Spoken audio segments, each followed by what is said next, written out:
definitely unique. Know Yourself and Become Wealthy by Frank Tembo. Welcome to the deep dive. Today, we're going to be looking at Frank Tembo, a book that's got me thinking about self-discovery and wealth and the universe. In some totally new ways, I gotta say. It's definitely a unique approach, yeah. So to start off, it asks, who are you? And at first I thought, okay, pretty standard self-help stuff, right? Right. But then it connects that question directly to wealth and manifesting the life you want. Yeah. That connection is key, I think. It's not just about introspection for the sake of it, you know? Yeah. Tembo argues that truly knowing yourself is the foundation for, attracting abundance.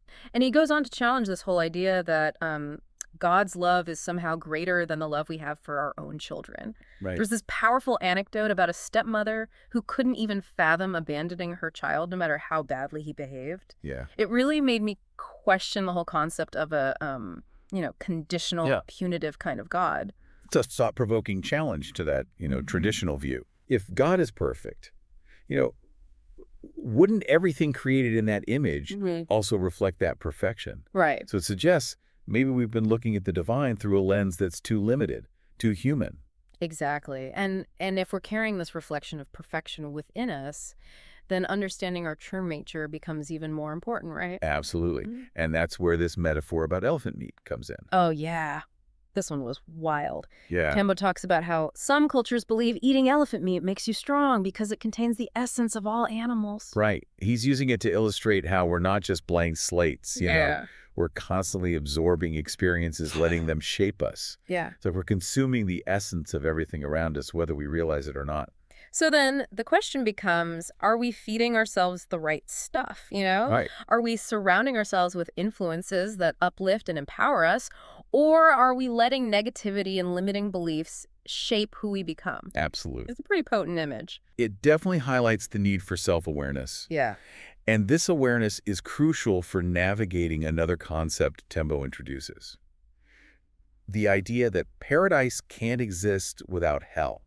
Now, this one threw me for a loop. I mean, it's not a literal hell, is it? No. It's more about the duality of existence. Light and darkness, joy and sorrow, even rest and exertion. These opposites aren't in conflict. They define each other. Right. They're two sides of the same coin, both necessary for wholeness. So instead of striving for this perfect, problem-free existence, it's about accepting that challenges and setbacks are part of the natural flow of life. Exactly. And understanding this duality helps us navigate those ups and downs. Yeah. Not with fear or resistance, but with a sense of acceptance and even gratitude. And this is where the book gets really interesting for me. Tembo starts reinterpreting biblical stories through a modern lens. Angels might actually be advanced beings, and their miracles are just technology we don't understand yet. He even uses the example of the thrones described in religious texts. Yeah. These celestial vehicles driven by cherubs. They sound an awful lot like advanced transportation, maybe even spacecraft. Right. Suddenly these ancient stories take on a whole new meaning. Yeah. It makes you wonder, what else might we be misinterpreting? It definitely challenges us to think beyond the literal interpretations and consider the possibility that there's more to these stories than meets the eye. And speaking of things that are more than they seem, let's talk about these 8 core emotions that Tembo outlines. Okay. He lists them as love, hate, desire for recognition, desire for hiding, need for procreation, need for rest, financial gain, and desire for self-expression. Okay. But how do they all work together? Well, he describes them as points on a clock, constantly cycling through our experience. It's not about trying to eliminate any of them, It's about understanding the cycle and how each emotion influences our thoughts and actions. So knowing the cycle gives us more control? We can anticipate those emotional swings instead of being totally swept away by them. Exactly. It's like having a roadmap for your inner world, helping you navigate those highs and lows with more awareness and intention. And it's interesting because this idea of control, or at least influence, comes up again when Tembo challenges the whole hustle culture mentality. Oh, yeah. He says, nature doesn't struggle, it flows. True success comes from aligning with this divine flow. It's a controversial viewpoint, especially in our always-on, go-getter society, right? Right. But it makes you reconsider the idea of work-life balance. Maybe there's a more effortless, Yeah. more aligned way to achieve our goals. Now get ready, because this is where things take a decidedly woo-woo turn. Okay. Tembo gets deep into the power of God's name, I am, and how we can use it to manifest our desires. So the idea is that I am isn't just a label for the divine, it's a creative force that we can tap into. He suggests that by repeating affirmations, starting with I am, we align ourselves with that power, drawing abundance into our lives. He even provides some pretty specific affirmations. One that stood out to me was, I receive, I now receive, I continuously receive from the life source a golden flood tide of life energy that suffuses my body. It's fascinating to consider, like, the potential psychology behind affirmations. By repeatedly affirming these positive statements, we could be essentially reprogramming our subconscious mind, Yeah. creating new neural pathways that support our desired outcomes. So it's like we're training our brains to believe in our own abundance, which then makes it more likely to manifest in our physical reality. That's the theory. And this ties into another key concept, the mind as a movie studio. Yeah, this is a good one. It's all about visualizing our goals as vividly as possible, engaging all our senses, Right? really feeling the emotions of success as if it's already happening. Exactly. We're the directors, the screenwriters, the casting agents of our own lives, right? Right. And the more vividly we imagine that movie, Yeah. engaging all our senses, the more powerful its impact on our subconscious mind. Okay, so we've got affirmations, we've got visualization, Right. and then Timbo throws in this 90-day program to awaken to our true selves and start manifesting all this good stuff. This program is pretty comprehensive, covering a wide range of practices and concepts. Okay. We'll definitely dive into some of the highlights later. But before we get into that, there's one more wild idea I have to bring up. Okay. Timbo talks about the dangers of symbols. He suggests that even seemingly positive symbols can have unintended effects. Oh, wow. Like wearing a cross could actually be perpetuating a death spell? It's a thought-provoking concept, for sure. Yeah. It challenges us to consider the deeper meaning and energetic implications of the symbols we surround ourselves with. Right. Even if we're not consciously aware of it, symbols can hold a powerful influence over our thoughts and beliefs. It makes you think twice about the things we take for granted, doesn't it? Absolutely. And then there's this whole discussion about the name Jesus possibly being incorrect, Right. which Tembo claims could be hindering the effectiveness of our prayers. Yeah, that's a bold statement. But I guess it aligns with his overall message about the importance of aligning with the true essence of things, right? Exactly. Whether it's a name, a symbol, or even our own understanding of ourselves. It's about going beyond the surface level and connecting with the deeper energy and intention behind everything. So what does all this mean for us? I think the core message of Frank Tembo is this. We have far more power to shape our reality than we've been led to believe. Right. But it all starts with understanding who we truly are. That's the million-dollar question, isn't it? Who are you, really? And we'll keep exploring that question as we dive deeper into Frank Tembo. Stay tuned for part 2. Picking up where we left off, let's explore this idea of I am as a manifestation tool. You mentioned some pretty potent affirmations from the book. Yeah, like I receive, I now receive, I continuously receive from the life source a golden flood tide of life energy that suffuses my body. It sounds almost like a prayer, but it's directed inward toward oneself. That's a key distinction. Tembo's suggesting we hold this divine power within us. Repeating I am, paired with positive statements, might be a way to, activate that power, to align our energy with what we desire. So it's not just about, wishful thinking. It's about shifting our internal state, almost like rewiring our brains to believe in the reality we want to create. There's actually some scientific backing for this. Studies have shown that repeating affirmations can change neural pathways, impacting everything from self-perception to stress response. It's like building new mental muscles for positivity and abundance. And Tembo takes it a step further with this concept of the mind as a movie studio. Right. It's not just about passively thinking good thoughts. It's about actively creating a mental movie of our desired reality. Exactly. We're the directors, the screenwriters, the casting agents of our own lives. Right. And the more vividly we imagine that movie, engaging all our senses, the more powerful its impact on our subconscious mind. It's like we're convincing our brains that it's already happening, which then makes it more likely to manifest in the physical world. And this aligns with the idea of the reticular activating system. or RAS, a part of the brain that filters information based on what we focus on. Right. By visualizing our goals, we're telling our RAS to seek out opportunities and information that support those goals. Right. It's like we're priming our perception to see the path to success. Okay, so we've got the I am affirmations, we've got the mind movie magic. But then there's this 90-day program that Tembo lays out, which feels almost like a spiritual boot camp. It's certainly comprehensive. He starts with a powerful exercise. Standing in front of a mirror, looking yourself in the eye and declaring, I am HE. Wow, that's intense. It's like a declaration of self-sovereignty, recognizing the divine within. Exactly. It's about stepping into your power, shedding those layers of doubt and limitation that we often carry. And from there, it's all about embracing truth, even if it challenges everything you've been taught. It's about confronting those fears and limiting beliefs head on. And of course, setting clear intentions is crucial. Tembo stresses the importance of writing down those goals and aspirations, really feeling them as if they're already a reality. It's like creating a blueprint for your ideal life, Right. a roadmap to guide you on your journey. But it's not just about setting goals and visualizing. It's about taking action, Right. but not just any action. Tembo emphasizes inspired action, which stems from a deep alignment with your true self and your goals. So it's not about blindly following some generic to-do list. It's about tuning into your intuition, listening to that inner voice that guides you toward your purpose. And the 90-day program provides a framework for aligning with that purpose, outlining 9 specific actions. 9 actions. That's a lot to unpack. Can we break down some of the key ones? Absolutely. The first action focuses on reprogramming the subconscious mind through repetition. Okay. It's about using trigger words, particularly the phrase I am, followed by positive affirmations that reflect your desired state. So it's like creating new software for your brain, replacing those old limiting programs with empowering beliefs. Precisely. The second action encourages you to make conscious choices that align with your goals. It's about taking control of your decisions, big and small, and ensuring they're in service of your vision. So it's about becoming the architect of your own life, rather than just reacting to circumstances. Exactly.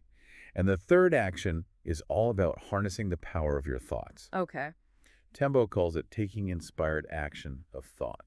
What does that even mean? It means being deliberate about the thoughts you cultivate. Instead of passively letting your mind wander, you're actively choosing thoughts that align with your goals and aspirations. It's like we're weeding out the negative thoughts and planting seeds of positivity. And the fourth action expands on this by encouraging you to play with your thoughts. This involves exploring different perspectives, challenging limiting beliefs, and opening yourself up to possibilities you might have never considered before. It's like giving your mind permission to be creative, to think outside the box, and to imagine a reality beyond your current limitations. The fifth action builds on this by emphasizing the importance of mastering your mind. It's about cultivating mental discipline and focus through practices like meditation, mindfulness, and visualization. So it's about gaining control over those mental chatter and directing your thoughts in a way that supports your goals. Exactly. The sixth action focuses on understanding and managing your emotions. Okay. It's about recognizing how those emotions influence your thoughts and actions and developing strategies for navigating them effectively. Because let's face it, emotions can be powerful drivers, for better or worse. Absolutely. And the seventh action is where things get really interesting. It's called visiting hell and turning it into paradise. Okay, that sounds intense. Are we talking about a literal descent into the underworld? Not literally, of course. It's about confronting your deepest fears, insecurities, and limiting beliefs, all the things that hold you back from living your best life. So it's about facing those inner demons head on and transforming them into sources of strength. Exactly. It's about recognizing that even the most challenging aspects of ourselves can be transmuted into something positive, something that fuels our growth and evolution. It's like alchemy for the soul. The eighth action shifts the focus to giving and serving others. Tembo emphasizes that this isn't just about charity, it's about recognizing our interconnectedness and contributing to the well-being of the whole. So it's about understanding that we're all part of something bigger than ourselves and that our actions have a ripple effect. And finally, the ninth action is all about flowing with the divine. It's about surrendering to the natural rhythm of life, trusting that the universe is conspiring to support you. It's about letting go of the need to control everything and allowing yourself to be guided by a higher power. Exactly. It's about finding that sweet spot between effort and surrender, between taking action and trusting the process. Wow, that's quite a journey. 9 actions, each building on the last. leading to this state of alignment with your true self and the divine flow. It's an ambitious program, but it offers a comprehensive framework for personal transformation and spiritual growth. And it's just one piece of the puzzle that Tembo lays out in this book. We still haven't even touched on his thoughts on the power of language, the dangers of symbols, or his approach to self-reprogramming. There's so much to explore. But before we dive into those topics, I think it's important to circle back to those 8 core emotions that Tembo outlines. Yeah, he describes them as points on a clock, constantly cycling through our experience, but how can we practically use this knowledge to our advantage? Understanding the emotional cycle allows us to anticipate and navigate our feelings more effectively. Instead of being swept away by a wave of anger or sadness, we can recognize it as a passing phase, knowing that a different emotional state will inevitably follow. It's like having a roadmap for your inner world, helping you navigate those emotional highs and lows with more awareness and intention. Exactly. And by understanding how each emotion influences our thoughts and actions, we can make more conscious choices that align with our goals. For example, if we're feeling fearful, we can choose to engage in activities that evoke feelings of courage and confidence. So it's about leveraging those emotions rather than being controlled by them. And it's about recognizing that even the so-called negative emotions have a purpose. Anger can motivate us to take action.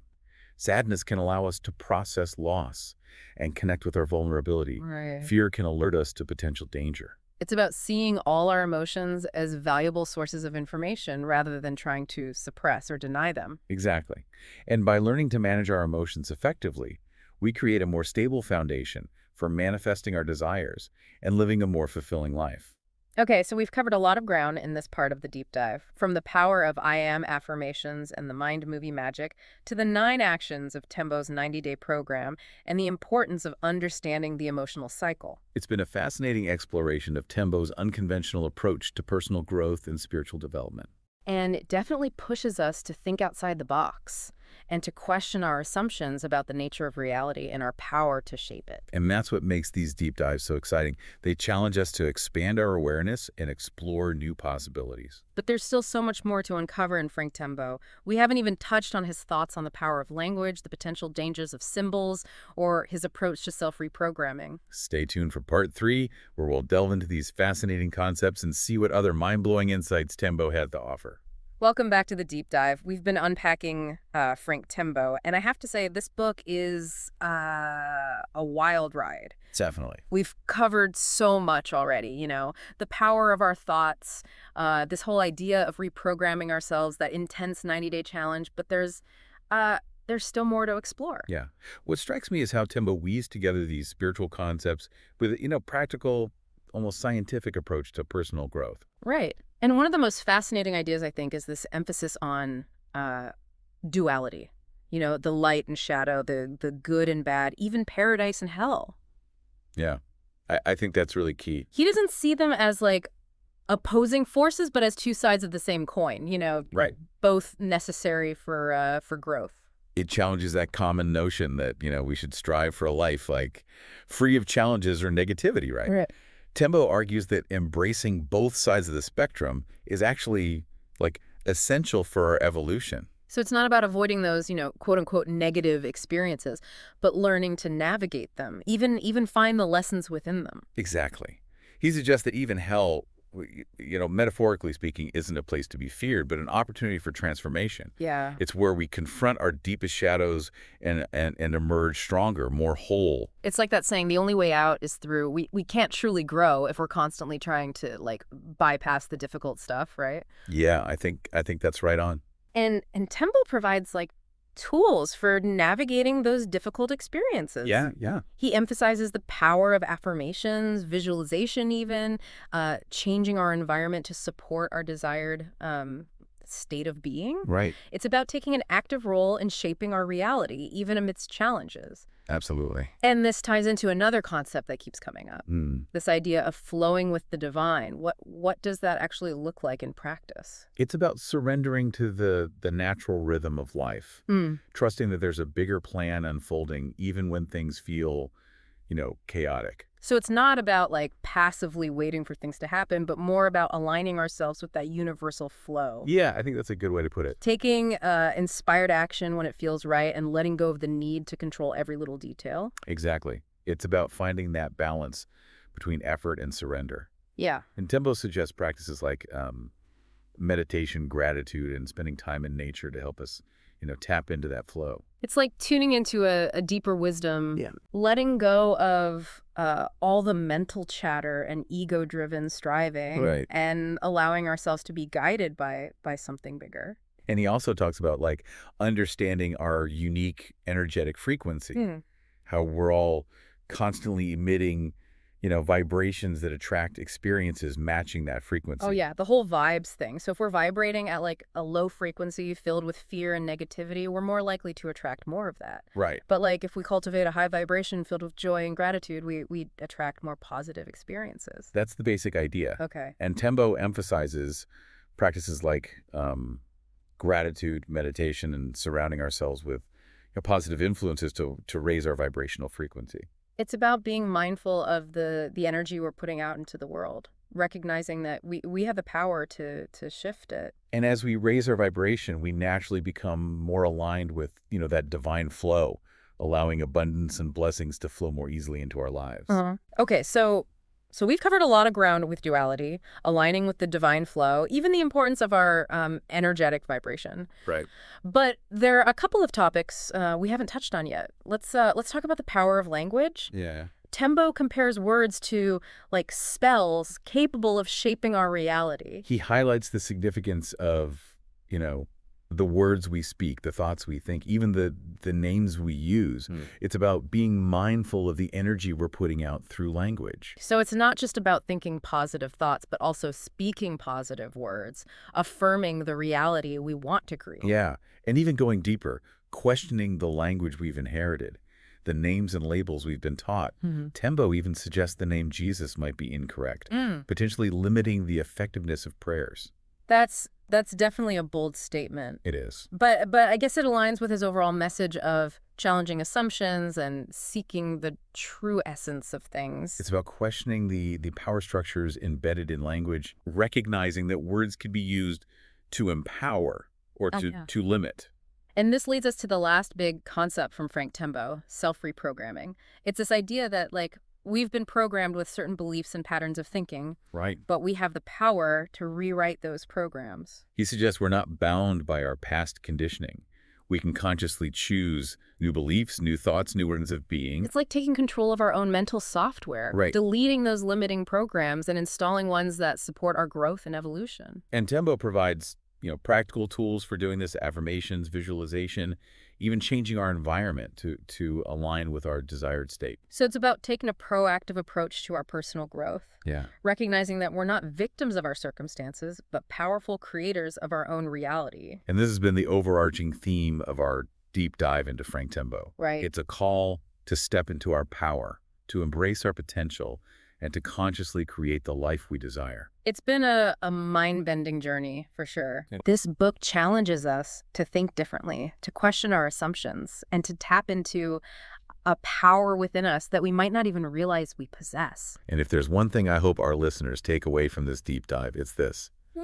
You are capable of far more than you think. You have the power to shape your reality, to heal your past, and to create a future filled with abundance, joy, and purpose. It's a powerful message. It is. And as we wrap up this episode, I want to leave our listeners with a question to ponder. If you could reprogram yourself from scratch, knowing what you know now, what would you change? It's a question worth reflecting on. Yeah. And as you explore the answer, remember this. You have the power to make that change starting right now. Thanks for joining us on the Deep Dive. Until next time, keep exploring, keep questioning, and keep